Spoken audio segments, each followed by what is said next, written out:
할렐루야.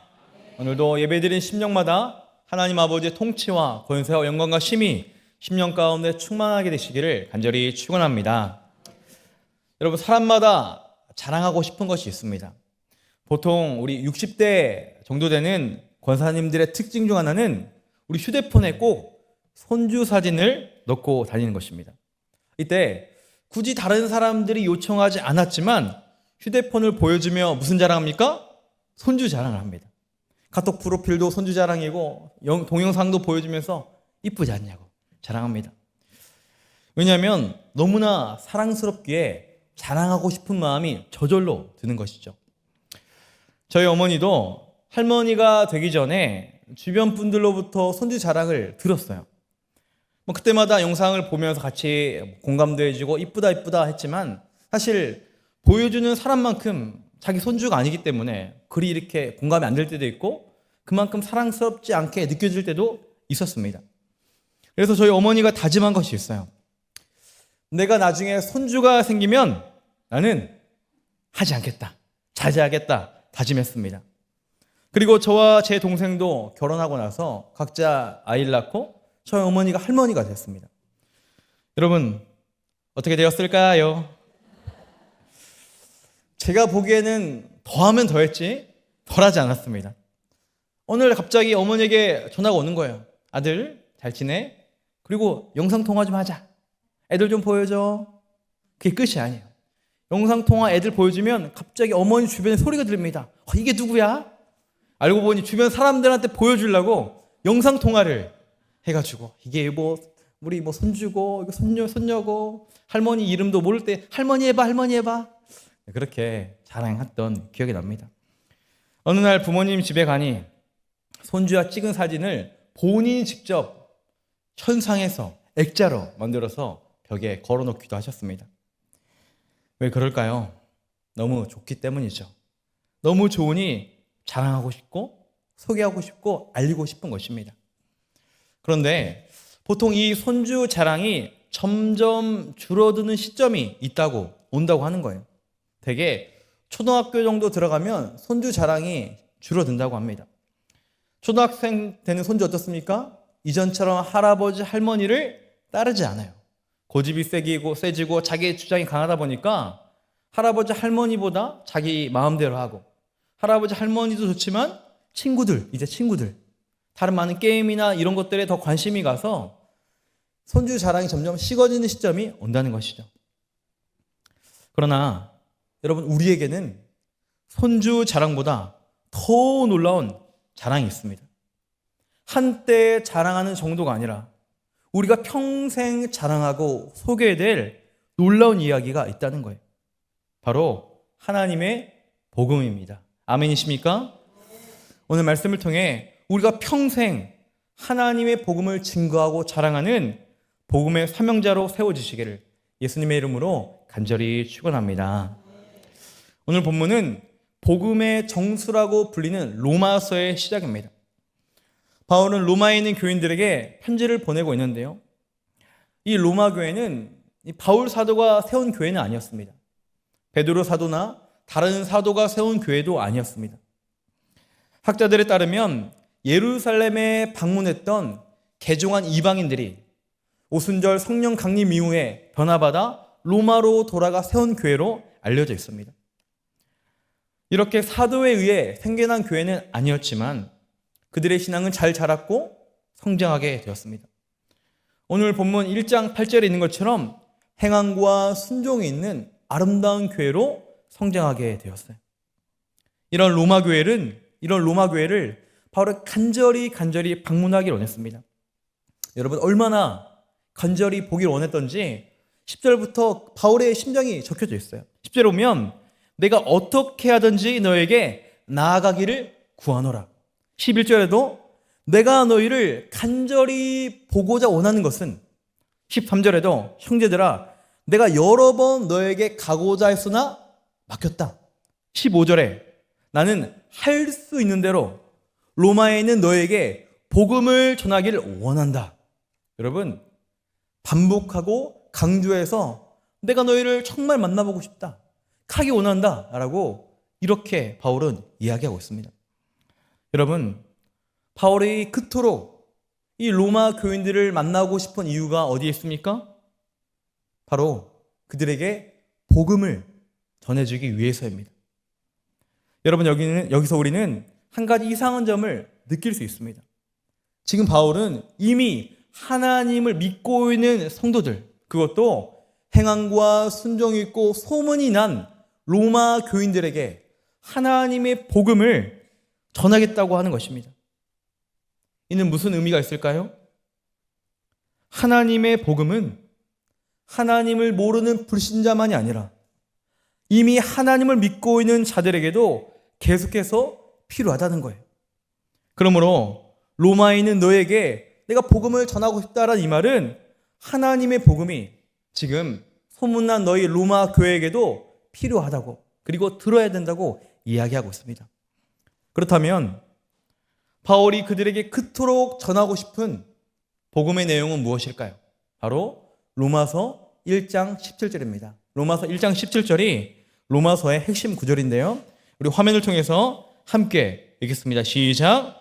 복음에는 하나님의 의가 나타나서 믿음으로 믿음에 이르게 하나니 기록된 바 오직 의인은 믿음으로 말미암아 살리람과 같으니라. 아멘. 오직 의인은 믿음으로 말미암아 살리라. 로마서의 주제입니다. 이신칭의. 바울은 로마서에서 강력하게 이야기합니다. 의인은 없나니 단 한 명도 없다. 모든 사람이 죄인이며 구원의 길은 인간의 행위와 율법이 아니라 오직 하나님의 은혜로 값없이 된 것이다. 예수 그리스도의 십자가의 사랑으로 모든 인류가 그 모든 죄와 저주에서 속량받게 된 것이다. 그리고 이 사실을 믿음으로 받아들일 때 의롭게 되는 것이다 라는 거예요. 사랑하는 성도 여러분, 저와 여러분 지금 이 자리에 앉아 있는 것, 구원받은 것, 하나님의 거룩한 자녀가 된 건 오직 하나님의 은혜임을 믿으시기를 축원합니다. 우리는 원래 어떤 존재였습니까? 허물과 죄로 죽은 존재임을 성경은 분명히 이야기합니다. 하나님을 알지도 못했고 찾지도 않았으며 세상 풍조를 따르며 죄와 버타며 아무런 소망도 없이 죽음으로 달려가는 너무나도 비참한 존재가 바로 우리였다라고 말하고 있습니다. 그러나 그런 우리를 위해 예수님께서 친히 오셨습니다. 그리고 그분이 십자가에서 우리를 위해 죽으심으로 우리가 죽음에서 생명으로, 어둠에서 빛으로, 저주에서 영광으로, 마귀의 중에서 영광스러운 하나님의 자녀가 되었어요.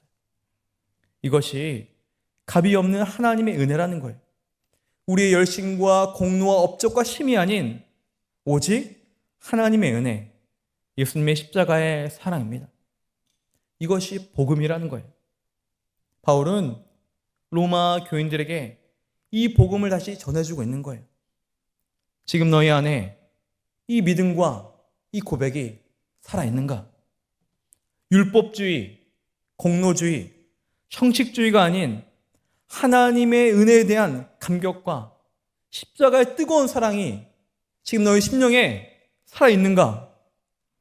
이것이 바울이 그토록 성도들에게 말하고 싶은 로마서의 핵심입니다. 사실 바울도 원래 어떤 자였습니까? 철저한 율법주의자로 눈만 뜨면 예수 믿는 사람 잡아 가두고 죽이는 데 앞장섰던 사람입니다. 그 누구보다 열렬히 예수님을 핍박하며 반대했던 사람. 바울 자신의 표현대로 하면 비방자요, 박해자요, 폭행자요, 죄인 중에 괴순이라. 그러나 그런 바울을 예수님께서 찾아오시죠. 주님, 당신은 누구십니까? 나는 내가 핍박하는 예수라. 예수님은 그를 찾아오사 만나주시고 용서하시고 회복시키시며 그의 영적인 눈을 뜨게 하십니다. 그리고 그에게 놀라운 사명을 주시고 하나님의 사람으로 그를 세워주셨어요. 바울은 그때부터 은혜의 빚진 자가 되었습니다. 감히 나 같은 죄인을 구원하신 그 은혜에 감격하고 감사했어요. 이 놀라운 은혜를 내가 받았는데 내가 이제 어떻게 살아가야 할까? 이 대속의 은혜를, 한량없는 이 대속의 은혜를 내가 어떻게 갚아야 할까? 바울의 심령에는 은혜의식, 빚진 자의 마음이 부어졌던 거예요. 그래서 오늘 본문 14절에 바울은 어떻게 고백합니까? 14절의 말씀 함께 읽습니다. 시작. 헬라인이나 야마인이나 지인자나 어리석은 자 다 내가 빚진 자라. 아멘. 나를 위해 죽으신 예수님의 생명값을 내가 받았으니 나는 모든 사람에게 복음의 빚진 자라는 거예요. 고린도후서 5장 14절에도 바울이 동일하게 고백합니다. 함께 화면을 통해 읽습니다. 시작. 그리스도의 사랑이 우리를 강권하신도다.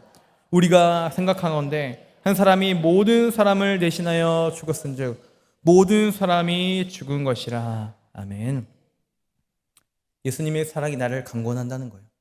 여러분, 여기서 강권이란 말을 원어로 보면 꼼짝달싹 못하도록 붙잡혀버린 그런 상태입니다. 즉 예수님의 사랑의 포로가 되었다는 거예요. 나를 향한 예수님의 그 놀라운 사랑을 생각하니 도저히 내가 헤어나올 수 없는 그 사랑에 감격하여 완전히 붙잡혔다는 거예요.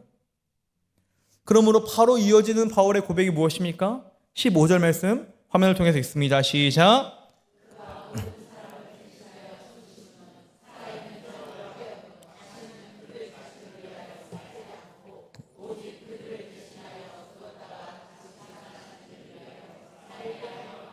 아멘. 바울이 그리스도의 사랑을 알게 되니 이제 내가 살아도 주를 위해, 죽어도 주를 위해 살겠다고 고백하고 있어요. 이것이 바울의 삶을 움직이는 강한 원동력이었습니다. 사랑하는 성도 여러분, 저와 여러분의 심령에도 우리를 향한 하나님의 사랑, 십자가의 은혜가 깊이 새겨지기를 축원합니다. 우리 안에 은혜의식이 있어야 돼요. 그러나 많은 분들의 심령에는 이 은혜의식이 어느새 사라지고 권리의식만 남게 되었어요. 하나님, 제가 이만큼 했으니 저에게 복을 주셔야 합니다. 제가 봉사도 하고 예배도 잘 드리고 헌금도 했으니 제가 하는 일 형통하게 해주세요. 이러한 것이 무엇입니까? 율법주의입니다. 율법주의에는 감사도 없고 기쁨도 없고 뜨거움도 없어요. 바울은 로마서를 기록하면서 은혜의 복음에서 율법주의로 돌아가는 그들에게 다시 은혜의 복음을 선포함으로 그들이 하나님께로 돌아오기를 원하고 있습니다. 여러분, 이것이 우리가 놓치지 말아야 될 신앙의 핵심입니다. 만약 우리 안에 주님을 향한 사랑이 식어지고 은혜의식이 사라지면 우리의 신앙은, 우리의 영혼은 점점 병들게 되어 있습니다. 곧바로 율법주의 공로의식이 우리 안에 자리 잡게 됩니다. 은혜의식이 없다면 사역도 지치게 되었습니다. 하나님을 섬겨도 기쁨이 없고요, 열매도 없고 위선적이게 됩니다. 생명력도 없습니다. 하나님 앞에서가 아니라 사람 앞에 보이는 삶을 살아갈 수밖에 없다라는 거예요. 그러나 십자가의 사랑, 은혜의식, 주를 향한 사랑의 마음이 살아있는 심령은 사람 때문에 넘어지지 않습니다. 기분 따라, 환경 따라 살지 않습니다. 오히려 어떤 순간에도 신앙의 감격과 충만한 기쁨을 경험하게 됩니다. 살아있고 열매가 풍성한 생명력 있는 신앙생활을 하게 되는 거예요. 바라기는 저와 여러분의 심령이 하나님의 사랑과 십자가의 은혜가 회복되고 살아나기를 예수님의 이름으로 축원합니다. 바울은 이러한 기쁨이 충만했어요. 그래서 여러분, 바울의 사역 어떻습니까? 어느 한때가 아니에요. 오늘 설교 제목이 평생 전도자이지 않습니까? 평생 전도자가 돼서 살아갈 수가 있었다라는 거예요.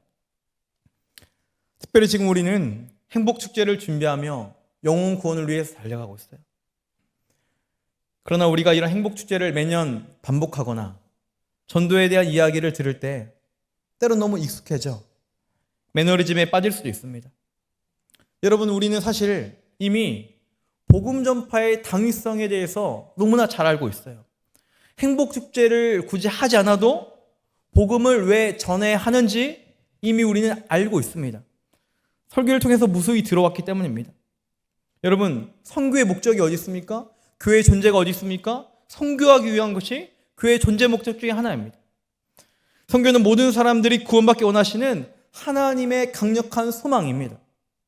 선교는 예수님께서 명령한 수많은 명령 중에 그 모든 명령을 통틀어서 가장 높은 명령, 지극같이 가장 높은 지상 명령, 해도 되고 안 되는 명령이 아니라 당장 해야 되는 명령, 복음 전파입니다. 이 땅의 수많은 일 중에 가장 중요하고 가치 있고 하늘 아래 가장 높은 상을 받는 일, 영혼 구원. 우리는 이미 알고 있습니다. 그러나 우리가 아무리 영혼 구원과 선교에 대한 중요성과 당위성을 듣고 들어도 우리 안에 피신자의 마음이 없다면, 십자가의 사랑과 그 은혜가 식어졌다면 복음 전파, 하나님의 선교는 나와 상관없는 이야기가 된다는 거예요. 지금 여러분의 심령에 구원의 감격과 십자가의 사랑이 고백되고 있습니까? 만약 우리 심령이 메말라 있다면 복음을 다시 들어야 돼요. 십자가의 복음 앞에 철저히 나를 맡겨드려야 합니다. 십자가의 은혜를 회복하기 위해 기도의 자리에 나아가고 울부짖고 은혜를 붙잡음으로 더 이상 식어버리고 무기력한 그리스도인이 아니라 복음의 감격과 충만한 은혜를 누리는 복된 신앙생활을 하시기를 간절히 축원합니다. 우리가 행복축제를 준비하면서 태신자를 위해 기도하면서 여러분의 마음에, 저와 우리 마음에 이런 십자의 감격과 구원회가 다시 한번 회복되어지는 은혜가 있길 바랍니다. 그래서 우리의 전도가 비단 이번만이 아니라 평생 전도자가 되어 복음을 증거하는 믿음의 사람으로 세워지시기를 간절히 축원합니다. 이런 은혜로, 이런 마음으로 전도했던 한 어린아이가 있는데요. 한 초등학생이 친구의 전도로 예수님을 믿게 되었습니다. 자신이 예수님을 믿고 보니 너무나 좋았어요. 그러나 안 믿는 부모님 때문에 너무나 안타까웠어요. 그래서 기회가 되는 대로 엄마, 아빠 함께 교회 가요. 예수님 믿어요. 열심히 전했습니다.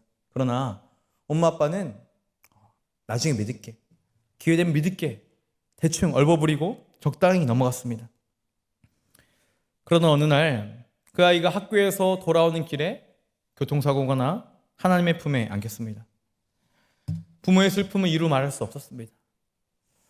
하루는 아빠가 이 죽은 아들의 방에 들어가 유품을 보는데 그 아이의 일기장을 보게 되었어요. 그 일기장에는 아이가 죽기 며칠 전에 적어놓은 기도 같은 형식의 내용이 적혀 있었습니다. 하나님, 우리 엄마 아빠 꼭 예수님 믿게 해주세요. 하나님, 엄마 아빠가 예수님 믿기 위해서 내가 죽어야 한다면 나는 죽어도 좋아요. 내가 죽어서라도 엄마 아빠 예수님 믿게 해주세요. 이 아버지는 아들의 유언과도 같은 기도문을 읽다가 충격을 받았습니다. 예수를 믿는다는 것이 이렇게 중요한 것인가? 예수를 믿는 것이 이렇게 생명을 내어놓고 믿어야 했던 일인가? 그 자리에 아빠는 무릎을 꿇고 회개하며 예수님을 영접했습니다. 이 사람이 누구입니까? 지난 반세기 동안 수많은 대학 청년들을 주님께로 인도했던 선교단체 CCC의 국제본부 부총재의 이야기입니다. 우리나라에도 이와 비슷한 일이 있었죠. 오래전 한 부잣집에서 황석두라는 막내 아들이 있었습니다. 머리가 총명해 서울로 과거 시험을 보러 갔습니다. 숙직직의 주막에서 선교사를 만나고 그로부터 복음을 듣고 완전히 변화되게 되었습니다. 구원의 감격과 기쁨을 노래하며 집으로 달려갔어요. 먼 길에서 돌아오던 날 동구밖까지 마중 나온 부모님은 아들에게 과거 시험을 잘 봤는지 물었습니다. 아들이 대답합니다. 어머니, 아버님, 이 세상의 과거도 중요하지만 천상 과거가 중요하다는 것을 저는 깨달았습니다. 이 소식에 부모님이 놀라서 아니, 천상 과거가 무슨 말이냐? 이 집이 완전히 뒤집혀진 거예요. 과거 시험 보라고 보냈더니 예수 귀신 왔다고 소문이 동네에 났고 부모님 기가 막혀 종을 시켜 매질했습니다. 한참 매질을 하다 보니 아들이 갑자기 말 못하는 언어 장애인이 된 거예요. 집안이 다시 뒤집힌 거예요. 그때부터 한약을 먹이고 무당불로 굿하지만 아무런 소용이 없었습니다. 부모님이 애청하는 거예요. 틀리면 말 좀 해라. 입만 열면 내 소원 다 들어주겠다. 그렇게 3년이 지난 어느 날 그 청년이 갑자기 입을 열고 이렇게 말합니다. 그리고 첫 마디가 어머님, 아버님, 예수님 믿으셔야 합니다. 사실 그는 언어 장애인이 된 것이 아니라 3년 동안 언어 장애인 행세를 했던 거예요. 이때 가족들의 반감과 충격은 이루 말할 수 없을 정도였습니다. 도대체 예수가 누구길래? 그 예수가 누구길래 그토록 내 마음을 사로잡았니? 그래서 나도 네가 믿은 예수 믿어보자. 온 가족이 선교사에게 가 구원받게 되었어요. 이 청년이 바로 우리가 잘 알고 있는 황수관 박사의 할아버지였다라고 합니다. 여러분, 복음보다 귀한 것은 없습니다. 그리고 하나님은 이 복음의 사명을 우리 모두에게 맡겨주신 거예요. 한 사람도 빠짐없이 그리스도를 구주로 고백하는 모두에게 복음의 사명이 주어졌습니다. 그래서 바울은 우리에게 이렇게 고백해요. 오늘 본문 16절의 말씀을 읽고 말씀을 마치랍니다. 오늘 본문 16절의 말씀입니다. 시작. 내가 복음을 부끄러워하지 아니하노니 이 복음은 모든 믿는 자에게 구원을 주시는 하나님의 능력이 됨이라. 먼저는 유대인에게요 그리고 헬라인에게로다. 아멘. 하나님의 복음은 여러분 모든 사람의 인생을 바꾸는 가장 강력한 하나님의 능력임을 믿으시기를 축원합니다. 복음은 우리가 부끄러워하고 감추할 것이 아니라 자랑하고 평생 고백해야 될 가장 기쁜 능력의 소식인 거예요. 이를 위해 저와 여러분의 심령이 다시 한번 십자가의 은혜, 구원의 감격으로 회복되어지기를 소망합니다. 그리하여 마지못해서 하라니까 하는 그냥 하는 신용만 하는 전도자가 아니라 바울처럼 복음의 빚진 자가 되어 우리 평생 주를 자랑하며 주를 증거하며 복음의 사명자로 쓰임받기를 예수님의 이름으로 간절히 축원합니다. 시간 말씀을 기억하며 함께 찬양하기 원합니다. 하나님 아버지의 마음, 그 눈물이 나의 마음과 눈물이 되게 하시고 그 마음으로 복음을 증거하게 하여 주옵소서.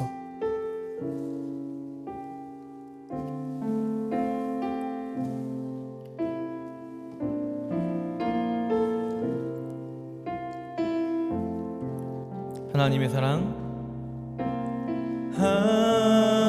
하나님의 사랑, 주님의 눈물, 온 세상이 마여 잃어버린 영혼 찾아 오신 주님, 지금도 우리를 사랑해. 2000년 전 2000년 전 하늘 보자버리고 이 땅에 오신 주, 하나님 어린 양 되사 생명 주며 이를 증거하라 하시. 나는 믿네 거저받은 귀한 사랑, 그 누가 되시나리요. 나의 생명 다할 때까지 그 사랑을 나는 믿네 거저받은 귀한 사랑, 그 누가 되시나리요. 그 누가 되시나리. 복음의 빚진 자가 되어 나의 생명 다할 때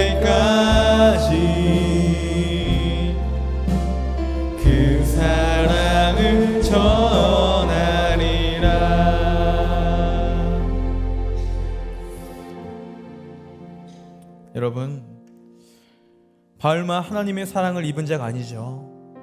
사도들만 예수님의 사랑을 누린 자가 아니라 여기 앉아있는 우리 모두가 예수님의 그 놀라운 사랑을 받은 존재임을 고백합니다. 이 시간 기도할 때 하나님, 나의 심령이 십자가의 복음으로 새롭게 변화되기를 소망합니다. 바울이 그토록 전하고자 했던 십자가의 복음이 우리 심령에도 울려 퍼지기 원합니다.